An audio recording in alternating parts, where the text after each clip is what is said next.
Welcome to the Healing Gift of Love, Episode 8, 9.2, Thursday, the 4th of March, 2021. We're reading from Robert Ingraham's article, 35-page essay, Manhattan's Struggle for Human Freedom Against the Slave Power of Virginia, published 8 May 2015 in Lyndon LaRouche's organization's Executive Intelligence Review.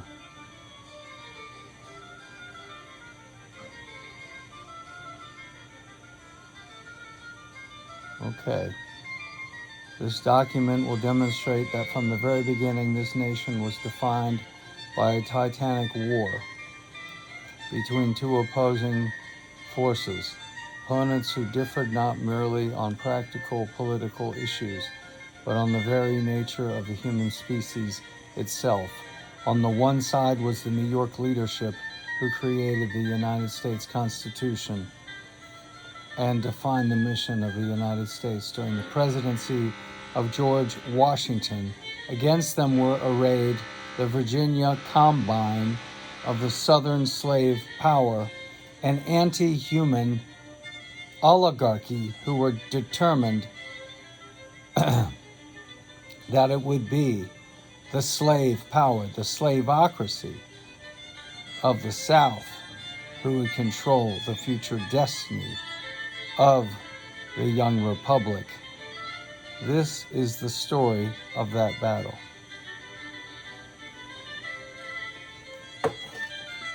This has not been told elsewhere.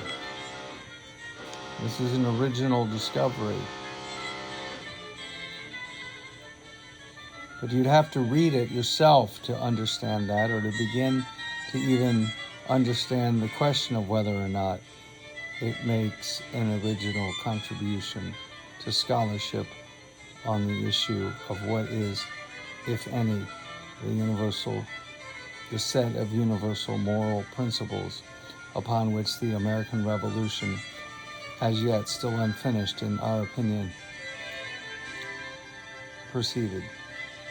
In the years immediately prior to the American Revolutionary War, 4 young graduates of King's College, now today Columbia University in New York City, began a friendship, a personal bond from which sprang forth the leadership of a new nation. This bond was strengthened and deepened during the years of the American War for Independence, a war which also witnessed the beginning of their intimate relationship with George Washington. And later in 1787, it would be these 4, Alexander Hamilton, John Jay, Gouverneur Morris, and Robert Livingston, who performed the vital role in the creation of the finished form of the United States Constitution, as well as that document's successful ratification 1 year later. Beginning in 1789, 3 of these individuals, Hamilton, Jay, and Morris, would form the nucleus of the leadership in the new presidential administration of George Washington, a presidency whose nature can only be grasped by recognizing that it was a New York administration. Moreover, I will add that it is clear that Thomas Jefferson left his position as Secretary of State because he was outmaneuvered, outclassed, and outgunned by the anti-slavery leadership around George Washington. And it was Jefferson who founded a party unwilling to stand up to slave power and essentially became a de facto pro-slavery party. And then later, in reality, was rabidly pro-slavery. Initially, things may begin slow. They may move and show themselves through signs that will then manifest more fully later. But Jefferson's vice president, I remind you, Aaron Burr shot and murdered Alexander Hamilton in a duel from the shore of New Jersey in 1804, and in so doing served the slave power by eliminating the leading abolitionist and anti-slavery founder, member of the founding generation, and leader with the most potential to transform the United States out of any need for slavery whatsoever into a different and more advanced economy, industrial economy that required free, educated, well-paid labor once the labor was well-trained and well-educated to the task at hand and demonstrated their proficiency. That was the new economy Hamilton was building. What Jefferson and Madison and Monroe were building was not building. They were stagnating, they were stuck. That's why Thomas Jefferson died $100,000 in debt. And, sorry about that on my tooth. That's an herbal oil, that's a black oil for my healing. It's a salve, and it looks terrible, but it's just, it'll dissolve. You put it under your tongue. Now the slave power, they can't easily reproduce the same profit every year. The soil degrades. The cost of taking care of the slaves as they age adds up. As they become unable to work, now they're retired, so to speak. They have to be fed. The cost of feeding the children, the cost of maintaining the properties, the inherent inertia to these enterprises, the depletion of the soil found all of the plantations in Thomas Jefferson's home area in Albemarle and the county and surrounding counties all going bankrupt within a matter of a couple generations. And Jefferson went bankrupt. And whereas Hamilton, what he touched, prospered. There was no selling the farm upon Hamilton's death in the sense of how Manhattan prospered. Upon Hamilton's death, the New York Erie Canal projects, well, they were in play, but not yet announced or, being pushed in a way that we could see them being completed. But we knew that there were tariffs he had set up and a system of protectionist economics, and the federal government was financed by means of the duties and tariffs. There was not a direct income tax. No. Different system. The original system wanted to finance a limited government with things like tariffs and duties and encourage local and domestic manufacturing because the tax there, and encourage it thereby because the tax on the goods coming from England would then make them so expensive they'd be prohibitively expensive.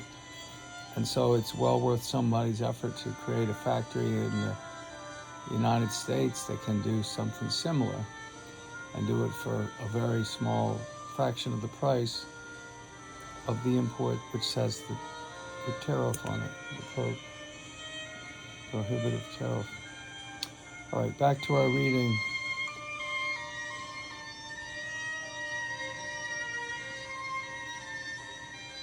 These men, Alexander Hamilton, John Jay, the first Supreme Court Chief Justice, Gouverneur Morris, the author of the U.S.